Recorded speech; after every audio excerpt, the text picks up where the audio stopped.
A couple days ago, World War II was reborn. Yet, in some ways, it hasn't changed at all.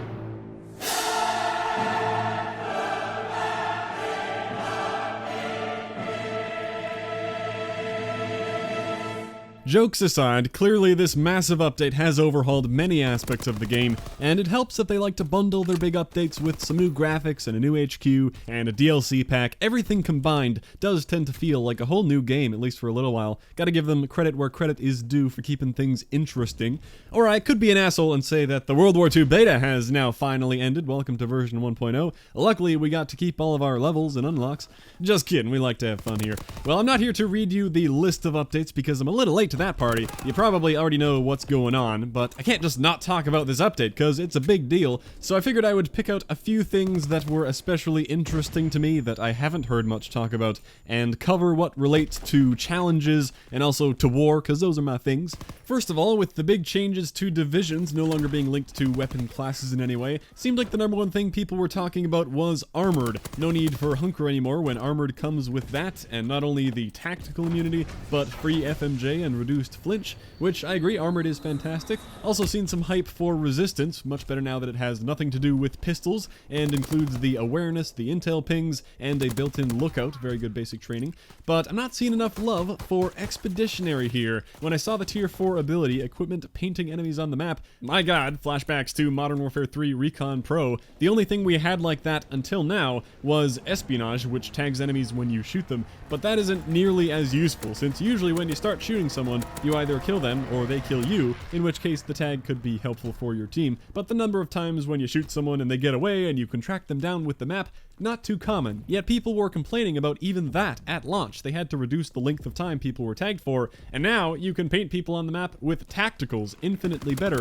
Still not as crazy as MW3 Recon because there is no flashbang that airbursts and tags everybody around. However, the signal flare does activate in the air, and it isn't too bad now. It also sticks around on the ground, tagging more people who walk by it. You can see some examples of that on shipment here, combined with Lookout so I can see the whole map, and it also helps see names through the glare of the flares. All I have to do is toss these things around, and I'm often tagging the entire enemy team. Sometimes a flare lands next to where they're spawning, and they all get tagged right off spawn. Tons of Expeditionary assist points. I'm not saying this is OP by any means, but it's good. Helps the whole team, and I'm just one guy running these. Imagine a whole squad of people running double flares. You'd not only be incredibly annoying, you'd have VSAT the entire game. And when you factor in the rest of Expeditionary, like enhanced equipment use, that's just throwing them faster and farther, improved tacticals, that's all detailed in the update notes, mostly longer durations, and you basically need Expeditionary now to have any hope of killing people with the gas grenade. You also replenish ammo and nades from kills and over time. I tried to measure the rate of getting stuff back over time, and it was a bit hard to pin down, but I think I understand it.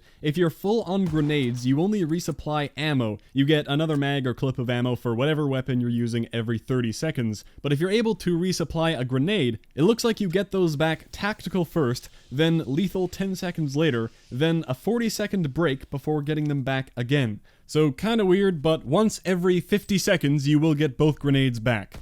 Anyway, it seemed like that pattern held up. I could be wrong, but the details aren't important. All you need to know is roughly how frequently you resupply, and it looks like that. Finally, it says easier to destroy war buildables. I thought this would make planting bombs on things be much faster, but that appeared to be unaffected. It actually just makes your equipment and launchers do more damage to the buildables. Like here, you can destroy these hedgehogs in 2 launchers or 2 satchel charges. That used to take 3, which is great. Now you can do it in 1 life. But the cool thing is on the walls, 1 satchel charge will take out a wall. No need to take the time to plant. You can just toss it on there and you're in. So that is a pretty fun perk in war. The biggest thing to me is that painting people on the map thing though, and one of the reasons I brought it up in the first place is to tie it back into the challenges. The infamous double typo signal flare challenge and the gas grenade challenge to a lesser extent should now be less soul crushing if you care about doing those, especially combined with shipment. Expeditionary is an actual decent strategy now. You don't have to waste your training on bang as well just to get the extra equipment, so that's much appreciated. Also in the world of challenges and things to grind out, first of all, there are 2 new challenges for the 2 new basic trainings, nothing too complicated with those. You also may have noticed that some weapons have extra levels now if they were given more attachments, being all the old Division things, in addition to the suppressor for pistols and the rifle grenade, and you can now prestige weapons past 2. Weapon prestige 4 is now the max. I guess they got tired of people like me complaining about how double weapon XP was completely pointless since you typically max out a weapon level way before earning the camo. Well, there's more to do there now, and as a reward for prestiging your weapons, you unlock the challenges for the Gold Leopard and Gold Cheetah camos, which involves 25 double kills and 25 triple kills. They were bugged on the first day so that you couldn't see or equip them, but they're here now after the hotfix. Now, despite them coming up at the end of the list here, you don't need Chrome to unlock them, which I kinda don't like. I'd hoped these would be alternatives to Chrome. Not to be an asshole Chrome elitist, but this means we now have even more camos in the game that arguably look better than Chrome, and yet are way easier to earn. It only takes a couple hours or less to max out a weapon level and get some double kills and triple kills with the help of shipment, and you'll have these fancy looking gold camos. But oh well, that's something to do. Forgot to mention back when talking about the Division weapon attachments, they all became attachments except for the LMG bipod, and I guess the sniper sharpshooter ability, but that wasn't an attachment. But the bipod now, surprisingly, just comes by default with every LMG. I agree that it wouldn't have been worth an attachment slot if they left it the way it was. Locking into a position just for lower recoil was never that great, but they made it way better. It is a lot of fun to use now because of the 9% fire rate buff when planted, which is the same as rapid fire, and you can stack it with rapid fire, and how it takes ammo from your reserve when planted. That'll make things like the GPMG much more fun to use. You can plant that thing and fire away without the horrible reload. Anyway, there are some new challenges and things to grind out. I have updated my challenge spreadsheet in accordance with all the new things, although if you've actually been using it, I think it'd be easier to just update your own version than to make a copy of this and fill it out again. I will also update it for the weapons that should be coming soon. There were those 5 new weapons sort of leaked because they added them into the marksman challenges prematurely. The Sterling, Type 5, Type 38, M2 carbine, and the ITRA burst. Then they removed them in the hotfix, so not getting them yet. Maybe on the 17th when this big update finally comes to the poor PC folks. I'm sure an event is on the way to introduce these weapons soon. We even saw the new quartermaster guy all dressed up in the menus, another thing they changed back in the hotfix. And I don't know where to throw this in, but they moved the weapon orders from weekly to daily. I figured that would mean we could start seeing some heroic orders in the weeklies, but nope, on Wednesday we actually got the first heroic as a daily, so make sure you're logging on to claim those orders if you're interested. Even if you don't complete them on that same day, save the order for sure. Finally, I guess I'll acknowledge what maybe many people are most excited about in this update, the gunsmith, or the weapon paint shop. No secret that I wasn't exactly bouncing off the walls waiting for it. I knew it would result in mostly low-effort, bright, solid color weapons, or people's lame attempts at edgy humor. I don't have a problem with it breaking the realistic World War II immersion, because it's Call of Duty and that was never a thing for me. But I do find some dumb paint jobs off-putting, but whatever, not a big deal. What I expected is about what happened. Of course, they launched with the terrible sharing system of only the top 20, so the first 20 people got up here. I wonder, what's the best paint job in the world on PS4? Ah, solid black on one side of the shingles too.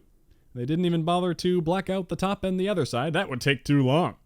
Cool, wish I was that talented. Number 2 is actually pretty cool, but it's for the base PPSH. And number 3, well, at least it's something. Number 4, solid pink. Alright, I could never take the time to do that myself. Good thing I can download it. Thankfully, in the hotfix, they added the trending and recent tabs. Apparently, them being missing the first day was a bug, but it still isn't great because of how it works with the weapon variants in this game. I'd love to search up and download some good paint jobs, but you have to get one that specifically matches the variant that you use. That's both a cool thing and a bad thing. I can appreciate that it must have taken more time to set up. They have to define the area that you have to work with for every variant because, of course, they're all different shapes and sizes. But that means it's a lot harder to find a paint job that you would want to download. Also, there's really no point in my eyes to designing a paint job for anything but a heroic variant. Imagine you make a great paint job for your PPSH, then you get the heroic in a drop, and well, now you have to remake the paint job for the new variant if you want to use it. Anyway, I'm fairly indifferent on the paint jobs. I took 5 minutes and had fun making a couple. It is cool to see what the creative and talented people do with this, and it is a little annoying to see the obnoxious, low-effort ones. But no big deal. If you were waiting for this, I'm glad it's finally here for you. Have fun painting your weapons. That's about all I wanted to cover with this update, a bit of a mixed bag. Of course, check out the full list of changes if you haven't. Very interesting rebalancing update. As for Operation Husky, by the way, I do plan to make a war guide type thing covering the map. I think it'll only be one video, no need for two, because the objectives aren't anything that require a whole lot of explaining, and the dogfight at the end is roughly the same for both sides. Don't know when that'll happen though, because it is final season and things are pretty crazy. Well, thanks for watching. Enjoy the revitalized World War II experience, and we'll catch you next time.